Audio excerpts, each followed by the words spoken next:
15-year-old black teenager was cuffed and humiliated for no reason.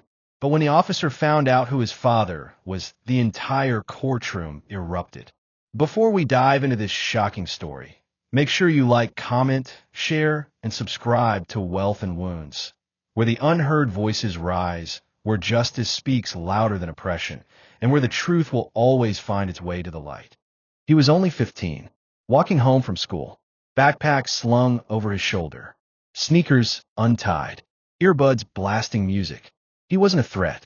He wasn't a criminal. He wasn't doing anything but being. But to Officer Collins, he was something else.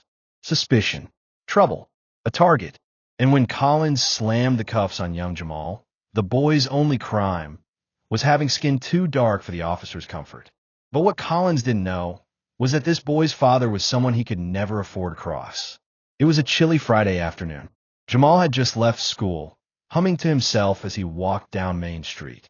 He had a smile on his face, thinking about the basketball game that night, about his mom's cooking waiting at home. But the sound of screeching tires behind him made him pause. A police cruiser pulled up fast, lights flashing. "Hey, you kid," Officer Collins barked, stepping out, one hand already on his holster. Jamal froze. "Me? Yeah, you." Hands where I can see him. Confused, Jamal lifted his hands. His backpack slid off his shoulder. "What did I do, sir?" Collins sneered. "You fit the description." "Description of who?" Jamal asked nervously. "Don't get smart with me, boy." Before Jamal could react, Collins grabbed him, twisted his arms, and slapped cold metal cuffs on his wrists. People on the street stopped and stared. Some shook their heads, others whispered. A woman raised her phone, recording the scene. Jamal's eyes filled with tears. "I didn't do anything. I'm just going home." But Collins shoved him against the car. "You're under arrest for suspicious activity." Suspicious. That was it. No weapon, no drugs, no crime, just suspicion. At the station, Jamal sat in the holding room, his wrists still sore from the cuffs.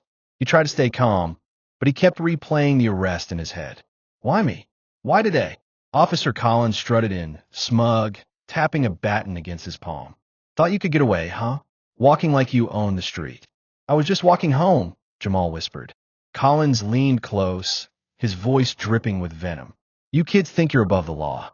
Let me tell you something. People like you never go far. You're just trouble waiting to happen." Jamal's chest burned with anger.